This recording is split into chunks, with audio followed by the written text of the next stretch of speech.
Hello everyone, so today I am here to do my August wrap up. So in the month of August, I believe I read 18 things. Let me double check that really quick.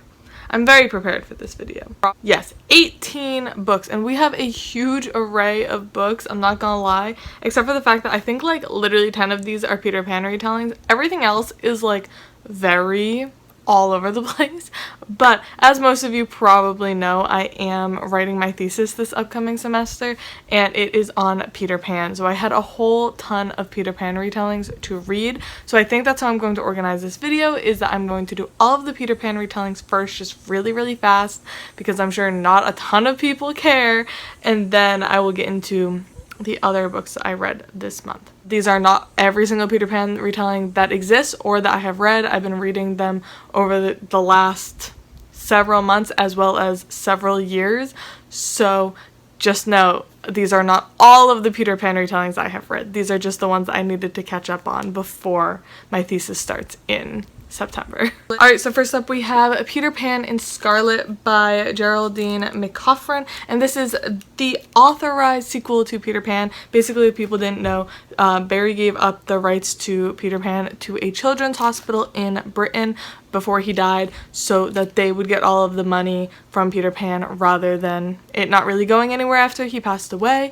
And yeah, this was very interesting to read. It basically follows our same cast of characters but many years later, because at the end of Peter Pan, Wendy, her brothers, and several of the Lost Boys, I think all of the Lost Boys actually besides Peter, all go back to London. So it's several years later and they're all grown up and they go back to Neverland. So I did really enjoy this. I found there were some interesting parts that were very much choices made by the author, including to continue to call the indigenous people in this book Redskins, which I'm actually going to be having a whole conversation with this with my professor and in my thesis. That is that trying to be like keep loyalty to the original text, or should that have been edited out? But overall, this was pretty great, especially if you are an autumn person. Neverland in autumn is just very much my aesthetic, so I really enjoyed all of the imagery of that book, but it's definitely not as good as the first, so obviously I give it a 4-star.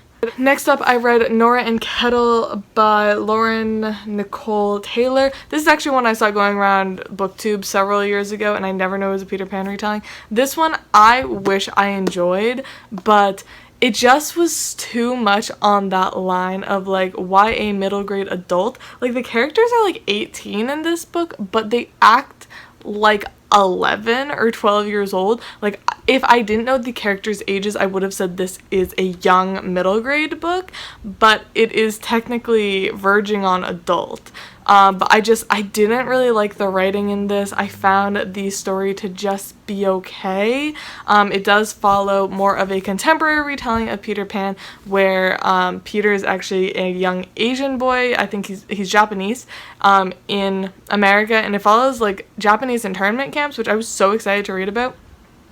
But again, it definitely just fell a little flat. I found especially Wendy has like Nora has a abusive father, and it was very much just abusive to be abusive and just evil to be evil, and nothing really came out of that happening.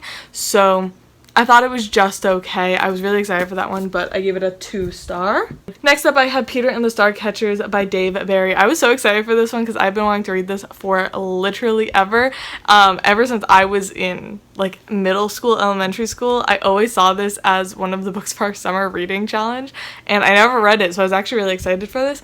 I think this is so great. I think if you have a younger child, or if you want to just get into Peter Pan, I think honestly a lot of younger kids are going to enjoy this even more than the original text, because although the original text is considered a children's book, I really never think of it like that. I never think of it actually as a children's book, but this one, I really think younger children are going to enjoy this so much, and it makes me really happy that this exists, because then young kids can get into the original text from this. But yeah, this follows a lot more kind of the piratey side of Neverland and Peter Pan, but basically Peter is a young orphan boy and his friend Molly. have to overcome bands of pirates and thieves in their quest to keep a fantastical secret safe. And I thought this was really cute. I really wish I had read it when I was younger, so I give this a 4 out of 5 stars. It's the worst Peter Pan retelling I have ever read. For sure. I have a lot of problems with this one, so I'm going to talk about it for a little longer, but that is Lost a Boy by Sassafras Lowry. Someone recommended this to me because they heard that it had come out, and I appreciate you so much because I definitely am glad that I read this, but I hated it. This got like a 1, maybe a 1.5 out of 5 star. I usually save a full 1 star for something that I'm like super angry about, and honestly when I first read it I just didn't want to even think about this book anymore, but then I was like, no, I'm angry about this book. Basically this book is the creepiest kink and sex retelling of Peter Pan. Like, yeah, no, if you're uncomfortable already, I'm uncomfortable. The characters are still only like 15, 16. I think Wendy might be 14, maybe 15. I don't know. They're teenagers. And basically, like, this just follows a world where basically each group of characters is like a sex gang, and it's really fucking weird, and I really didn't like it. Just the over-sexualization of a children's story. Again, even if the original text isn't necessarily read by children anymore, like, it made me really uncomfortable just where she even got this idea from. Basically, the Lost Boys are literally a sex gang, like a kink gang, and then the pirates are like a BDSM gang, and the mermaids are also like a sex gang. The only good part of this book is that it does have so much representation, because actually from this book I learned that boy, B-O-I, I personally thought was a term, like a slang from African American dialect. What is it called? AAVE. And I actually learned that it is also used by the queer community as a word to describe trans boys who are much younger and in the very beginning stages of their transition. Again, I'm not sure if I really agree that this word even needs to exist, but the Lost Boys are a band of trans boys, including Peter, and I did love that. I wish it wasn't as creepy. It did feel very fetishy.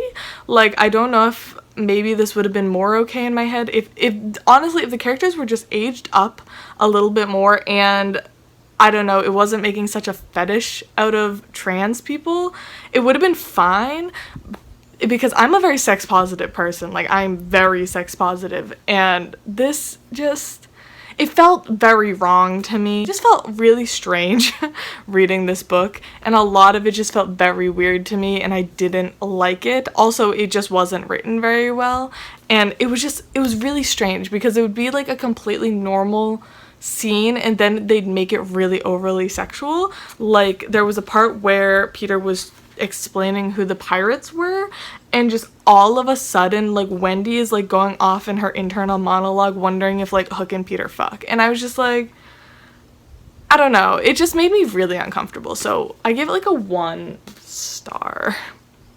Yeah, that book was a lot. And then I reread Tiger Lily by Jodi, Lynn Anderson. This is my 3rd time reading this book, 2nd time this year reading this book, but I needed to annotate it, and I'm so happy that I did. Basically, this follows if Tiger Lily was the main character of Peter Pan, and I really love this book, but there's also so much problematic themes in this book, but in like that way that I talked about in a recent video of like, it makes me very uncomfortable to read this book, but in a good way, because basically it follows the indigenous tribe on Neverland who is treated horribly even in the original text. Like, they're called Redskins, and they're always in every adaptation, including Disney, they're just very misrepresented as indigenous people, and this book really did try to flesh out them as characters, especially Tiger Lily. I did have, honestly, the biggest thing I had wrong with this book is the blatant sexism, and just so much language of like, girls can't do this, girls can't do that kind of language, which I just really didn't enjoy. But this also has some amazing commentary about colonization, which I really, really enjoyed. I do wish it had been written by an indigenous person, but I thought Jodi Lynn Anderson did very well for being someone not indigenous. But I gave this, I think, like a 4.5, 5 out of 5 star. I do love this book. And then I read a couple of ebooks. The first one being the Neverland Wars. I'm not gonna lie, I did kind of skim over this one because I knew it wasn't going to be very helpful in my thesis, but this is kind of just a fantasy retelling of Peter Pan. Like, the Peter Pan cast are characters, but it more has to do with Neverland as a fantasy world, and I give that a 3-star. I think if you like YA fantasy, you would enjoy that. I then read Stars, which is mostly about Wendy and kind of like her relationship with Peter. That one I just found a little bit weird because it didn't stray very much at all from the original text, but she tried to make Peter like a little bit evil. Like, I feel like if you go for the evil Peter trope, you have to go real hard or it's just like not worth it. So I gave that one like a 2-star, not even like a bad 2-star, just like a I'm never going to think about this book again 2-star. And then I also read Never Never, which is mostly about Hook, and it follows Hook as a boy who, like, he's all like, I want to grow up, and then he meets Peter, and Peter takes him to Neverland, and he becomes Hook. Yeah, that one was fine. I gave it like a 2.5. Again, not a bad 2.5, just that I'm never gonna think about this book 2.5. And then I read Dust, which I was really disappointed in because I was really excited about this book. First off, it's beautiful. I originally DNF'd it at about 20%, and then I decided to just push through because I needed to make sure that I didn't need it for my thesis. I really didn't. Again, similar to the Neverland Wars, this one definitely mostly just uses the Peter Pan like set up to be able to have a fun fantasy world.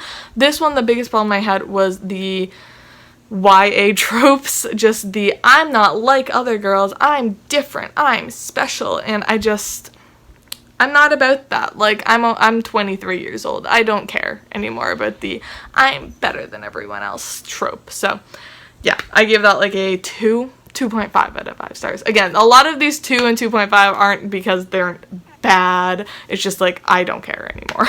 And I think that is it for Peter Pan retelling. So now I'm going to go into, I read some nonfiction for my thesis, but it's actually kind of interesting, so I'll go into a little bit more depth. First up, I read J.M. Barrie and The Lost Boys by Andrew Birkin. I'm not gonna lie, I did skim this a little bit. I have read a couple of other Barrie biographies. This one is very just looking directly at Barrie and his relationship with the Davies boys, who are what the Peter Pan and the Lost Boys are based off of. My friend Finn honestly helped me like kind of find the parts that I really needed to read in this book, so thank you, Finn.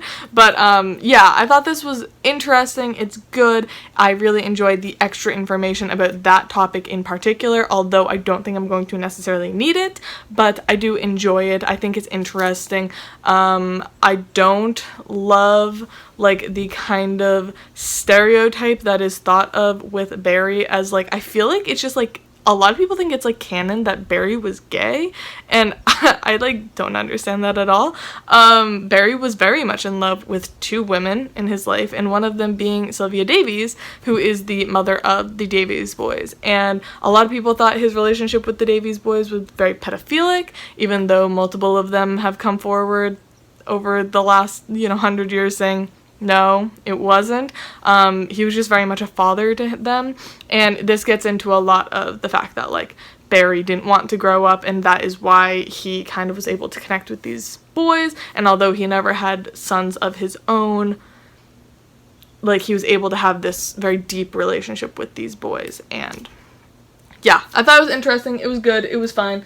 Very helpful information. I think I give it 3-4 stars. Next up, I read 2 books about disability. The first one being Disfigured by Amanda Leduc, and this book is about disability and disfigurement in fairy tales and Disney. Obviously, a huge part of my thesis is going to be about Disney adaptation of Peter Pan, because it's obviously the most well-known one. A lot of people think that's where it came from, is Disney, which I think is hilarious. But I thought that this was great. I love the disability discussion. I love the look at a lot of different things in our current media about disability and the lack of disability. I love the interviews with other disabled people, and I did really enjoy a lot of the conversations. My biggest qualm with this book is that I felt like Amanda Leduc should have done more rewatching or research, I guess, into Disney, because the entire book she talks about like 3 Disney movies, and I was just like, you could have talked about so many others. She basically only does The Little Mermaid, Beauty and the Beast, and Lion King, and like literally every single thing she said about Scar is even more enhanced in the character of Hook. So I didn't know why she didn't delve into the other like Disney adaptations, because I could understand if it was like, you know, a 15 or 20 page essay, you can't focus on everything. This is a almost 250 page book though, so to just constantly get over and over and over and over and over the story of the Little Mermaid, I didn't really understand why she did that, and it definitely like subtracted a little bit from my enjoyment and my kind of purpose in reading it, because I was just like, I get it. Like, I get it. So yeah, I did really enjoy this though, and I think this is a great place to start with disability theory if you're new to it. So I give this a 4 out of 5 stars. And then I read Disability Visibility by Alice, or edited by Alice Wong. I'm so happy I got to read this for my thesis, because I've been wanting to read this book since it came out. I loved this so much. This was a 5 out of 5 star.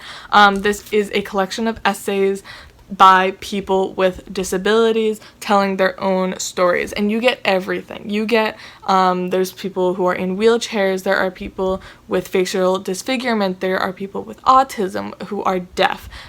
Every form of disability basically exists in this book, and you hit so many different topics. I'm not gonna lie, this didn't help me a ton with my thesis, but I just loved this book, and I did dog ear a couple to tell you guys my favorites. I really loved the first one, which is by Harriet McBride Johnson, which is Unspeakable Conversations, which is about a topic that I'm very passionate about, which is basically, what is it called? What is it called exactly? Basically, it's the idea of like killing or aborting babies and fetuses that are born with disability, because it like puts them out of their misery, because living with a disability is worse than dying, basically. And I thought that was fascinating, because that is such a big topic in disability studies and the disability movement, and I thought that author looked at it so well. So I also enjoyed If You Can't Fast Give by Maysoon Zaid, who is a Muslim man with a disability that was preventing him from fasting during Ramadan. Oh, I loved that one. Really recommend, especially for my Muslim viewers, because I thought that was just a wonderful look at that. The Isolation of Being Deaf in Prison by Jeremy Woody. I mean, it goes into exactly what it says. I was so angry about that one. Literally, he's like in a court case, and they're like, guilty or not guilty, and he doesn't speak because he's never spoken because he's completely deaf. And he literally tries to say not guilty and can't because he's handcuffed behind his back. And they go, oh, you don't have anything to say? Guilty. And I was like, I was about to throw the fucking book. Guide Dogs Don't Lead Blind People, We Wander as One by Haben Girma. That one was just so cute. I loved it so much. It was adorable. I'm not even a dog person. I thought it was adorable. Nurturing Black Disabled Joy by Kia Brown. Exactly what it sounds like. It was fantastic. Why My Novel is Dedicated to My Disabled Friend Maddie by A.H. Raum. And that is about an author who was unable to physically write and finish her book without the assistance of her friend Maddie, and it was beautiful. Lost Cause by Rama McCoy McDeed. That one I actually teared up at. I was so upset. It was basically about this person who was just told throughout their entire life that they are a lost cause. And oh, this is the one that I think everyone watching this video should go out of their way to read, and it is Disability Solidarity by the Harriet Tubman Collective, and the subtitle is Completing the Vision for Black Lives, and this is basically about the Black Lives Matter movement and how they do not really include Black disabled people in their movement, and all of the different changes that we can make to include them in our conversations about Black Lives Matter. And I thought it was so good because it brought up so many things that I have never thought about. Time's Up for Me Too by Carolyn Gehrig, which some people might know her because she is a disabled woman who basically made this whole trend and tag on Twitter of she would take sexy photos at, not like sexy, but like, you know, really like hot, like, ooh, look how pretty I am, in her hospital bed while she was getting treatment for her disability. And it's a lot about how she's a very, very attractive woman but with a disabled body, and how a lot of people try to separate her hotness from her disability. And I thought it was fantastic. But yeah, this book is so good. I cannot recommend it enough. Absolute 5 out of 5 stars. Okay, so I think that is it for my thesis reading and nonfiction reading for my thesis. So now we're just going to get into the novels that I read for fun. There's not very many of them. There's only 1, 2, 3, 4, 5, 6. So the first book that I'm going to be talking about is one that inspired my entire video of reading problematic literature. Because this book is probably the most problematic book I have read in recent memory, and that is The Help by Katherine Stockett.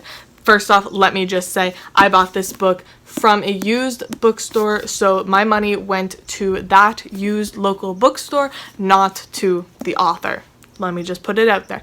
I do not condone buying this book full price. If you are going to buy it, find it at a used bookstore so your money is going to the store and not to this author. So The Help, obviously, has a huge discussion surrounding it, and I really do recommend going and checking out my video. But basically, this follows a white woman character who is writing a book to tell the stories of black maids in, is it Mississippi? Mississippi.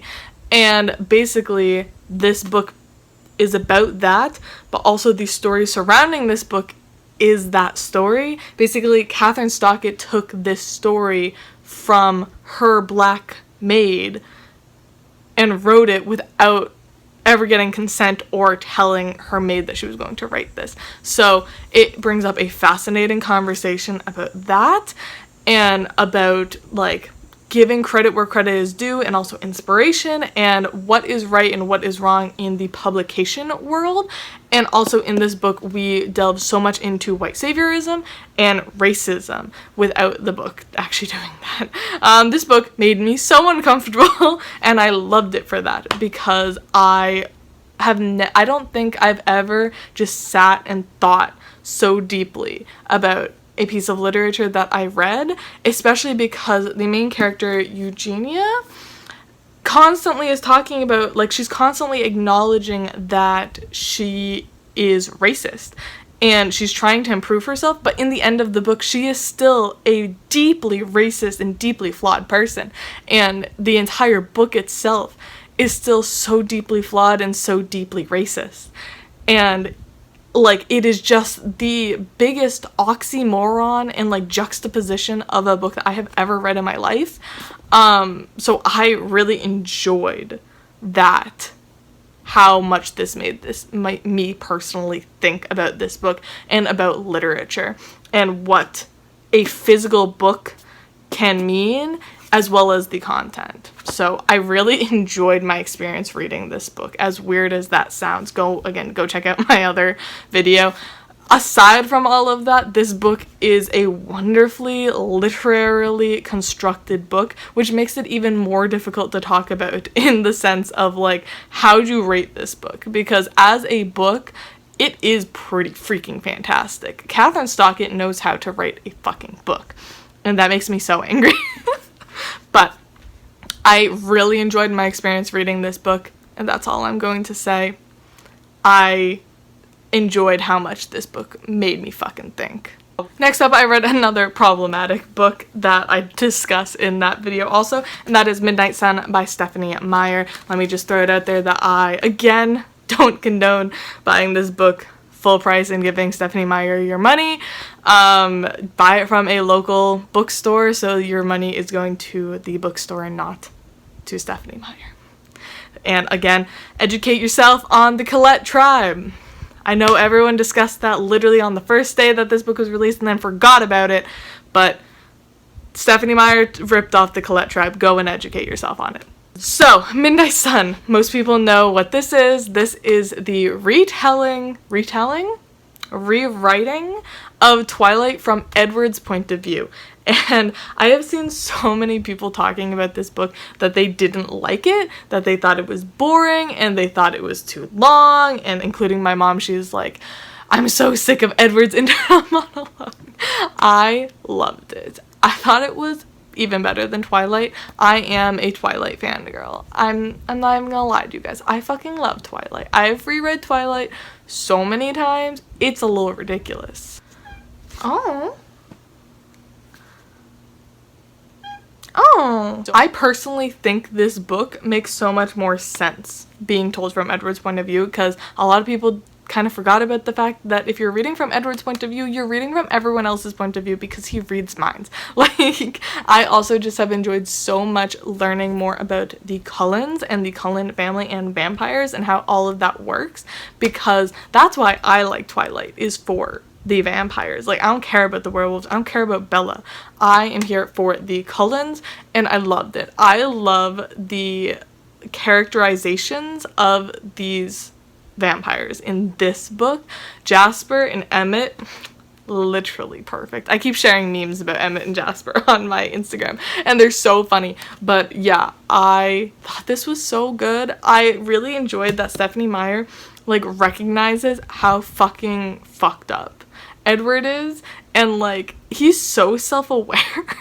I feel like he is so self-aware, like he's like, wow, what I'm doing right now is really creepy, and he tries to justify it in his head, and he's like, oh no, I'm watching her sleep because I'm protecting her, and it's like, no, Edward, you're still fucking creepy as hell.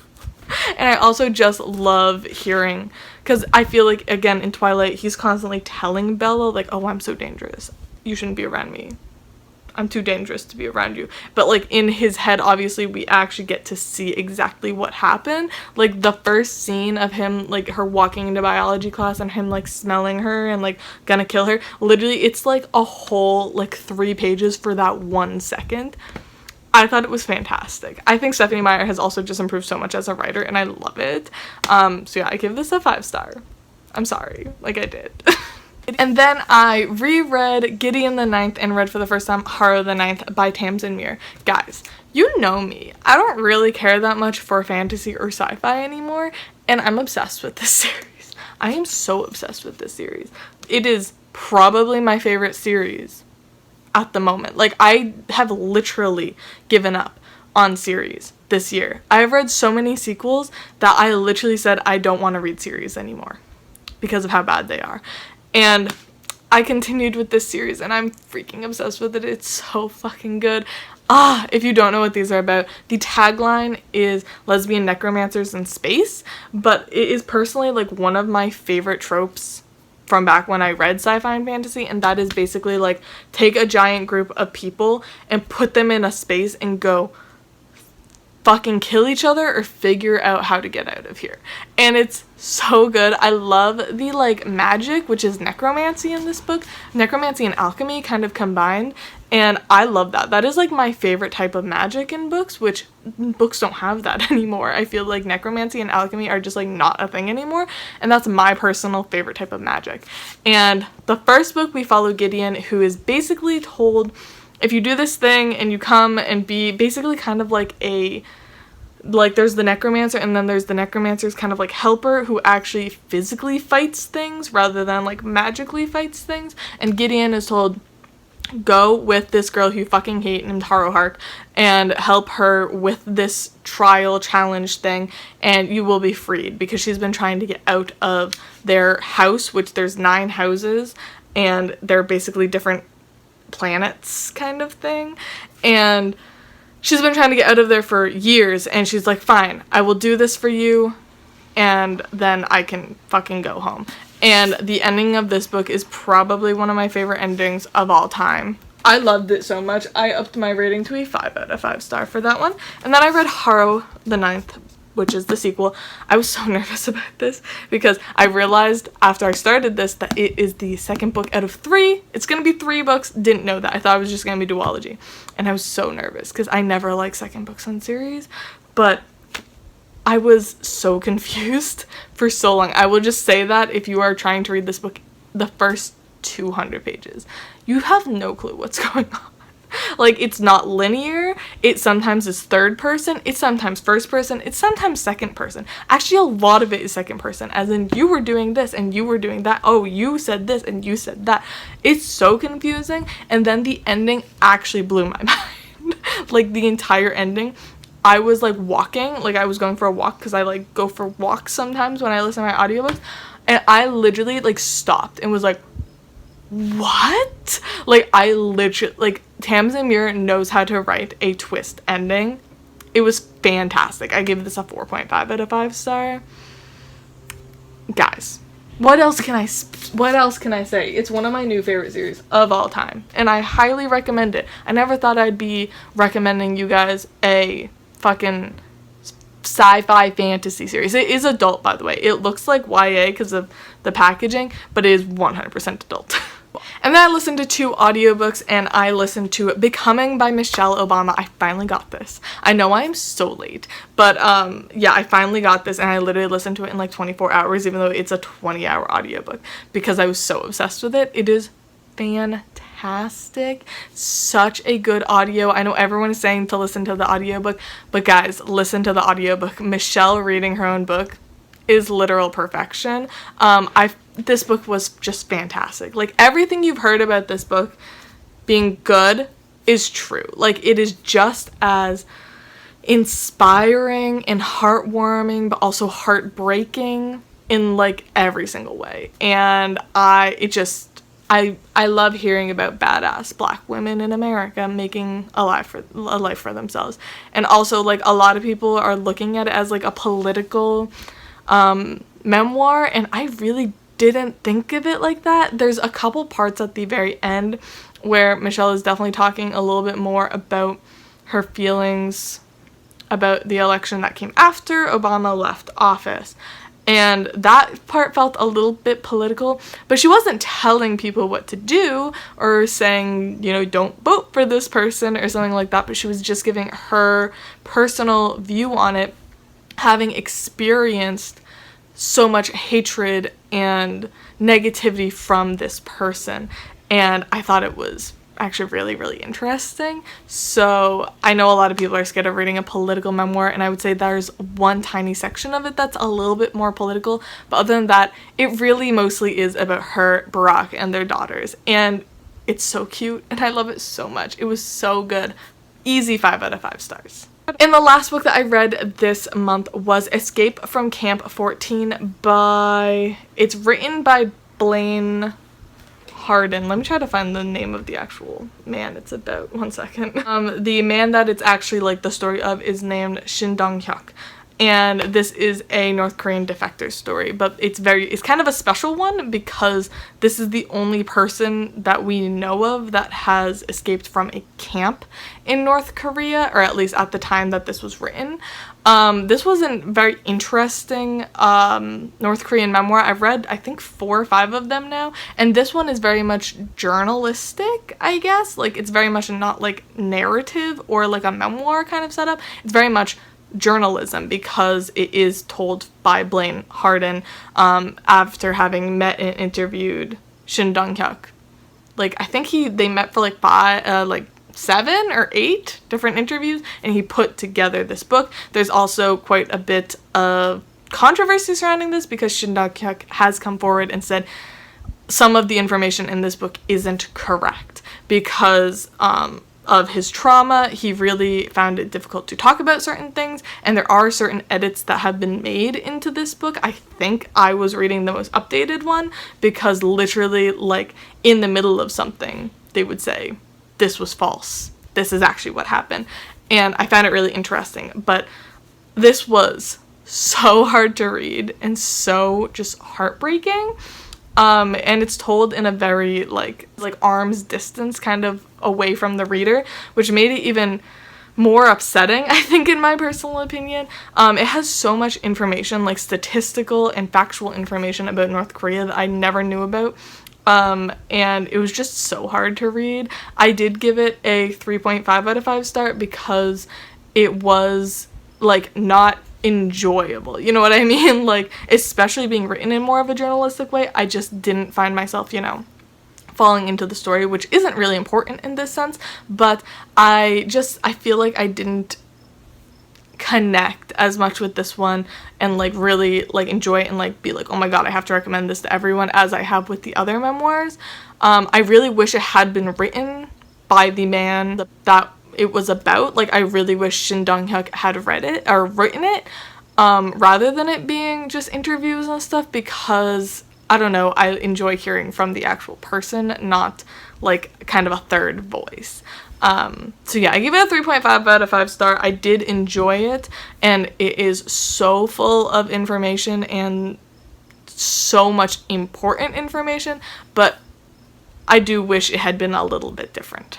But anyways, those are all of the 18 books that I read in the month of August. I hope you guys all enjoyed this video, and definitely tell me down in the comments below if you have read any of these books and what you thought about them. And anyways, I love you all, and I'll see y'all soon. Bye!